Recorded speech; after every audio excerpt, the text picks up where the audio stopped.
अस्सलाम वालेकुम दोस्तों, पाकिस्तान क्रिकेट फैंस के लिए बहुत बड़ी खुशखबरी है कि पाकिस्तान PSL 5 के शानदार अख्ताम के बाद दुनिया की बड़ी टीम पाकिस्तान का टूर करने जा रही है। तो आइए आपको इस वीडियो में बताते हैं कि पाकिस्तान और इंग्लैंड के दरमियान कितने मैच पाकिस्तान में खेले जाएंगे और इंग्लैंड की क्रिकेट टीम पाकिस्तान का कब टूर करेगी। मुकम्मल तफसील आप लोगों को इस वीडियो में बताएंगे।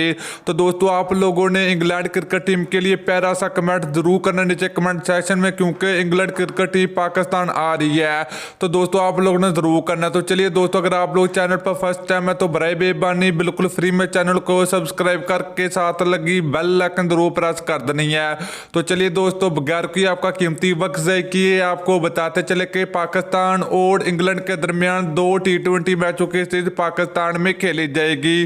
तो दोस्तों, ये सीरीज 2021 में अक्टूबर के महीने में पाकिस्तान में खेली जाएगी, जिसमें पाकिस्तान और इंग्लैंड के दरमियान पहला T20 मैच 14 अक्टूबर और दूसरा T20 मैच 15 अक्टूबर को पाकिस्तान और इंग्लैंड के दरमियान ये दोनों T20 मैच कराची में खेले जाएंगे। तो दोस्तों, इसके बाद दोनों टीमें फौरन T20 वर्ल्ड कप 2021 के लिए भारत रवाना हो जाएंगी। तो दोस्तों, ये टीम कौन सी सीरीज जीतेगी तो आप लोगों ने कमेंट करके जरूर बताना है। तो वीडियो अच्छी लगे तो वीडियो को लाइक और शेयर जरूर कर दीजिए। अगली वीडियो तक के लिए इजाजत दीजिए। अल्लाह हाफिज।